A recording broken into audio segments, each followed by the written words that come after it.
시편 78편 마지막 읽는 날이고요. 내일부터는 또 레위기를 또 새롭게 도전합니다. 레위기가 생각을 맨 처음에 할 때는 참 이 까다로운 책이고 지루한 책이고 또 한편으로는 읽기가 쉽지 않은 책이다라고 생각을 할 수 있지만 우리가 한 절 한 절씩 좀 따져가면서 묵상을 하면은 레위기가 그런 책이 절대 아니라는 걸 알게 될 거예요. 그래서 여러분들 내일부터 시작되는 레위기 묵상 우리 함께 해주시면 좋을 것 같고요. 오늘 그 레위기 읽기에 앞서서 우리가 78편 속에서 왜 우리가 묵상을 또 주님을 향한 이 말씀을 우리가 가까이 해야 되는지를 좀 다시 찾아보는 좀 계기를 삼도록 하겠습니다. 오늘 이 이야기의 시작은 우리가 잘 아는 이스라엘의 뼈아픈 역사로 시작이 됩니다. 그 뼈아픈 역사는 다름 아니라 이 북이스라엘 왕국에 대한 이야기고요. 이 에브라임 지파, 그러니까 요셉의 지파죠. 에브라임 지파를 비롯한 나머지의 북이스라엘의 나라들이 어떤 고난을 겪었으며 그 고난과 파멸의 끝에 그 원인과 이유가 무엇이었는가를 좀 확인할 수 있는 그런 대목이 나타납니다. 우리 함께 같이 읽어보도록 하지요. 우리 처음 56절 말씀을 같이 한번 읽어보겠습니다. 56절입니다. 시작. 그러나 그들은 지존하신 하나님을 시험하고 반항하여 그의 명령을 지키지 아니하여. 지금 이 에브라임 지파 혹은 북이스라엘 요셉 지파를 비롯한 10지파들은 하나님을 향한 대항과 시험과 반항을 서슴지 않았다 이렇게 얘기를 합니다. 그래서 하나님께서는 이들에게 그 불순종에 대한 대가를 치르게 하신대요. 그것은 바로 62절에 나오는 것처럼 그의 백성을 칼에 넘기셨다라고 말합니다. 그 칼에 넘기신 하나님의 이 분노가 어느 정도였을까? 63절을 보니까요. 청년이 불살라졌다. 그들의 처녀들은 혼인 노래를 들을 수 없었다. 이 남자가 없으니까 결혼을 못하지요. 그래서 한마디로 이 전쟁의 공포와 또한 파멸의 이 지속 속에서 이 모든 것을 다 빼앗기고 마는 이러한 역사들이 그들 가운데 이루어졌다고 이야기를 합니다. 그런데 이 모든 것의 시작을 주님께서는 불순종이라고 얘기하시고요. 그 불순종이 처음으로 나타나는 이 열매의 모습들이 뭐냐면 지금 하나님의 거룩한 장막이라고 얘기하시는데요. 우리 함께 60절의 말씀을 같이 한번 읽어보도록 합시다. 60절입니다. 시작. 사람 가운데 세우신 장막 곧 실로의 장막을 떠나시고. 하나님께서는 그들에게 처음부터 파멸을 주시진 않았습니다. 분명히 경고를 하셨죠. 선지자를 통해서도 경고를 하시고 그리고 여러 이 기근이나 전쟁이나 고난을 통해서도 그들에게 계속적으로 주님께서는 설득을 하셨습니다. 그런데 그것이 그들에게 통하지 않게 되자 하나님께서 제일 먼저 하시는 것은 뭐냐면 그들 가운데 있는 하나님의 장막을 스스로 패하신 거였습니다.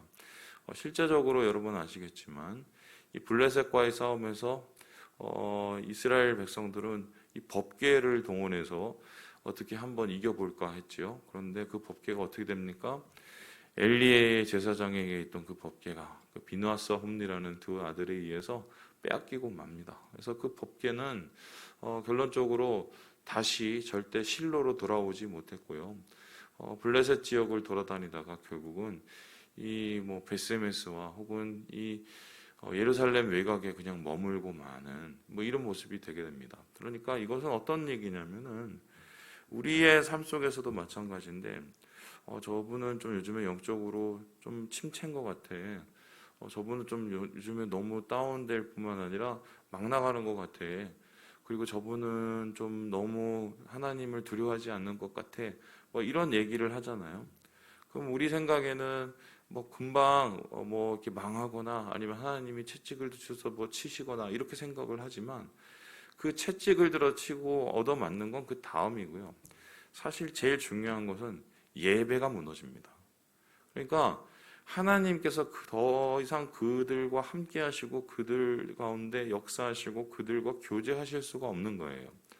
그러니까 내가 지금 영적으로 주님 앞에서 가까운가, 내가 건강한가, 또한 내가 주님 안에서 어떤 모습을 가지고 있는가를 살펴보려면 가장 좋은 것은 뭐냐면 나의 예배, 우리가 드리는 하나님의 예배를 솔직하게 살펴보는 게 되게 중요합니다.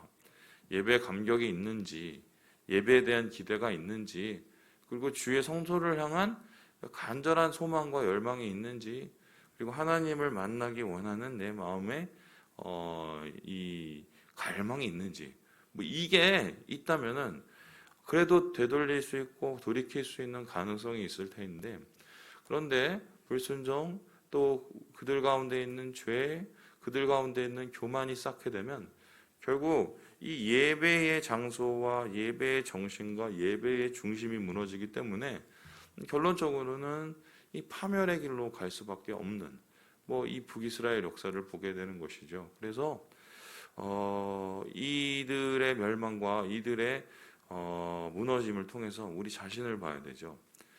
과연 우리 가운데 있는 하나님의 예배, 그것은 지금 건강히 살아있는지, 나는 영적으로 주님을 사모하고 있는지, 이러한 고민들을 이 말씀을 통해서 우리 다시 한번 해보게 되는 것입니다. 자, 그렇다면은 이 67절에 보면은 주님이 이렇게 얘기합니다. 요셉의 장막을 버리시며 에브라임의 지파를 택하지 아니하시고, 얼마나 주님 앞에 정말 말 그대로 찍혔으면, 하나님의 설득을 그들이 얼마나 뿌리쳤으면 하나님이 그들을 버리셨다는 얘기를 할까요? 그들이 하나님을 버렸기 때문에 하나님께서 그들을 버리셨다고 할 수 있겠는데요. 그러면 이 이야기가 여기서 끝나는가? 성경의 이야기는 그렇게 끝나지 않고 새로운 희망과 새로운 소망을 우리에게 제시를 하고 있죠. 우리 함께 68절의 말씀을 같이 한번 읽어보도록 하겠습니다. 68절입니다. 시작. 오직 유다 지파와 그가 사랑하시는 시온산을 택하시며.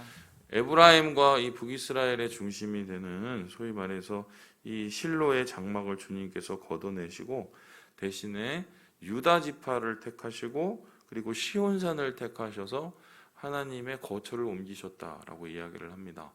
여기서 말하는 시온산은 어디입니까? 예루살렘이 있는 곳을 뜻하고요. 그리고 유다 지파는 어디입니까? 바로 다윗 왕의 이 계열을 뜻합니다. 그래서 하나님께서는 사울을 버리시고 다윗을 택했으며, 하나님께서는 북이스라엘의 교만과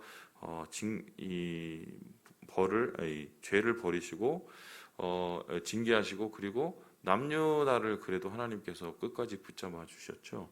그래서 하나님께서는 이 유다 지파와 시온산을 택하셔서 69절에 보니까요, 성소를 산의 높음같이 세우셨다라고 말을 합니다. 그리고 10절 보니까 다윗을 택하셔서 그들 가운데 하나님의 온전한 왕과 목자로 삼으셨다라고 얘기합니다. 자, 이것이 우리에게 시사하는 바는 뭐겠습니까? 하나님의 역사는 사람이 없어서 끝나는 게 아닙니다. 우리 생각에 영적으로 좋지 않으면, 교만한 마음이 들면 어떤 생각이 드냐면, 내가 안 하면 아무것도 안 되네. 내가 그만큼 중요한 존재야. 나한테 그러니까 잘해야지. 이런 생각이 듭니다. 심지어 목사님들도 그런 착각에 자주 빠지죠. 저도 과거에 그런 생각에 잠시 빠졌던 적이 있어요. 마치 내가 하나님을 도와주는 거냐. 그리고 내가 교회에서 무엇을 하고 또 주님을 위해서 무슨 사역을 했었을 때 마치 내가 크게 무슨 이게 1호 같은데요. 기마이를 써서, 그죠? 기분을 내서 하나님을 내가 잘 도와주고 있느냐, 이렇게 생각을 하게 되죠. 그런데 돌이켜보면 그거는 내가 하나님을 도와주는 게 아니라 하나님께서 기회를 주신 거거든요. 축복받는 기회를 주신 거거든요. 우리나라가 대표적이지 않습니까? 우리나라 지금까지 살아온 역사 중에 이 반만년이라고 그러는데 정확하게 따지면 3,000년 좀 넘죠.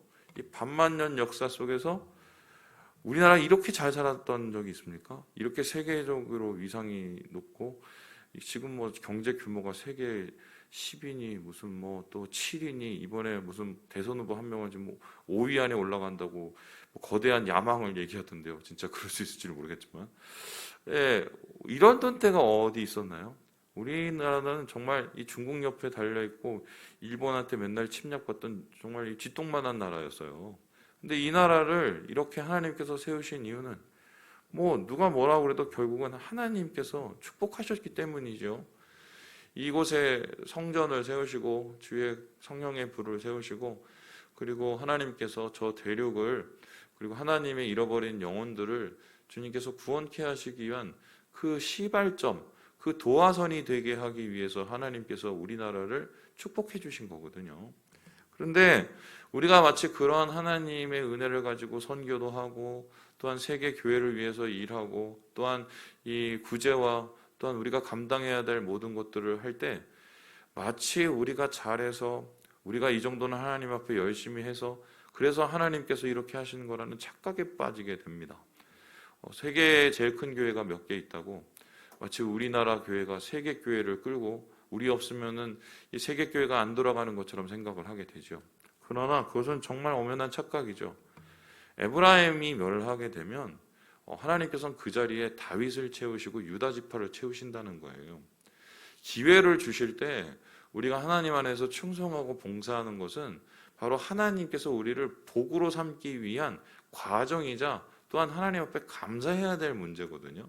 그래서 오늘 이 말씀을 통해서 우리가 다시 한번 깨닫게 되는 것은 사람이 없는 게 아니라 하나님이 없는 게 문제죠. 하나님께서는 사람을 다시 택하시고 그 속에서 하나님의 거룩한 역사를 세워나가신다. 새 역사는 주님의 새로운 사람들에 의해서 새 부대에서 세워진다는 것을 우리가 다시 한번 느끼게 되는 것이지요. 그래서 하나님께서는 이 다윗을 택하실 때 왜 이 다윗을 택하셨는지 말씀을 하시는데요. 우리 함께 72절을 함께 같이 한번 읽어보도록 하겠습니다. 72절입니다. 시작. 이에 그가 그들을 자기의 마음에 완전함으로 기르고 그의 손에 능숙함으로 그들을 지도하였도다. 한마디로 이스라엘 백성들, 특별히 유다 지파가 자기 분수를 알았기 때문입니다. 보세요.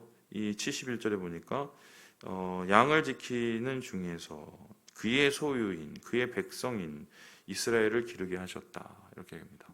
그러니까 이스라엘 백성, 특별히 다윗이 하나님의 마음에 합한 자라는 그 이유는요, 다윗은 두 가지를 진짜 잘했어요. 첫 번째는 뭐냐면 자기 분수를 정말 잘 알았습니다.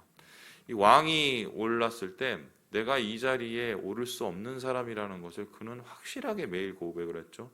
제가 거짓말을 하는 게 아니라 시편의 곳곳에 보면 하나님의 은혜로 양치던 나를 하나님께서 세워주셨다는 이 고백이 흐르지 않습니까? 그래서 이 다윗은 절대로 이 개구리 올챙이 시절을 잊지 않았습니다. 그래서 이 모든 것이 모든 대적과 모든 악함으로부터 자기를 구원해 주시고 세워주신 하나님의 은혜라는 것을 죽을 때까지 잊지 않았습니다. 그런데 그가 그 은혜를 그러면 죽을 때까지 한 번도 잊지 않았을까? 아니죠. 교만해지고 때로는 그의 마음이 거만해져서 하나님 앞에 죄를 짓기도 합니다. 그런데 그가 또 잘한 게 두 번째가 있죠. 뭐예요? 그때마다 하나님께서 노크를 하시거나 하나님께서 그를 징계하시면 거기서 어떻게 합니까? 바로 꼬꾸라져서 어떻게 해요? 주님께 회개를 하고 돌이켰다는 거예요. 다윗이 잘한 건 딱 이 두 가지예요. 그도 죄를 졌고 그도 하나님께 씻지 못할 범죄로 주님의 마음을 아프게 했고 백성들에게 피해를 주던 지도자죠. 피를 손에 얼마나 많이 묻혔습니까? 그런데 다윗은 딱 두 가지를 잘한 겁니다. 자기의 처지, 자기의 부족함을 항상 갈고 있었고 주제 파악을 한 거고요. 그리고 항상 주님 앞에 돌이키는, 잘못을 뉘우치고 하나님 앞에 다시 나아가는 그 회개의 자세, 그렇죠? 이것을 가지고 있어요. 겸손과 회개. 그래서 이 겸손과 회개를 통해서 주님 앞에 엎드리고 주의 은혜를 사모할 때 어떻게 되었습니까? 하나님께서는 다윗뿐만 아니라 그의 자손, 그리고 그의 자손에 의해서 함께하는 그의 백성을 다윗을 통하여서 축복하시고 하나님께서 함께 하시겠다는 그 약속을 주십니다. 그게 바로 소금 언약이죠. 그리고 그 소금 언약은 어떻게 됩니까? 유다가 무너지고 나서 끊긴 듯하지만 결국 그 다윗의 자손을 통해서 이 세상의 영원한 왕이신 예수 그리스도가 탄생하시죠. 그리고 그 예수 그리스도를 통해서 어떻게 해요? 다른 모든 사람이 복을 받고 은혜를 받을 수 있는 그 생명의 길, 구원의 길을 여신 것이죠. 바로 다윗을 통한 그의 자손에 통해 자신의 시온의 대루를 여신 겁니다. 그래서 우리는 오늘 이 78편의 말씀을 읽으면서 결론은 이 고민을 해야 돼요. 나의 마음은 지금 요셉 지파와 같은가 아니면 다윗 지파와 같은가? 나의 마음 속에서는 정말 주님을 향한 처음의 마음을 생각하는 겸손이 있는가? 그리고 나의 마음은 언제나 주님께 돌이킬 수 있는 회개의 마음이 있는가? 우리에게 그게 있으면 아직까지 늦지 않았어요. 아직까지 희망이 있어요. 거기에서 다시 시작하고 그 무릎 꿇는과 엎드림에서 다시 시작하면은 주님께서 주시는 은혜로 가까이 가실 수가 있습니다. 하지만 반면에 거기에 그것을 잊어버리고 겸손하지도 않고 회개하지도 않은 우리의 철면피 같은 신앙을 가지고 산다면 그것은 에브라임의 전철을 밟을 수밖에 없는, 파멸로 갈 수밖에 없는 그런 이야기, 우리가 다시 한번 고민하게 되는 것입니다. 말씀을 마칩니다. 여러분, 겸손하면 복 받습니다. 여러분, 회개하면 복 받습니다. 하나님께서 그를 통해서 모든 주의 백성들을 축복을 주십니다. 이것을 기억하시고 오늘 하루 주님 안에서 겸손과 회개로 주께 가까이 가시며 은혜 받으시는 우리 모든 형제 자매들 되시길 주님의 이름으로 축복합니다.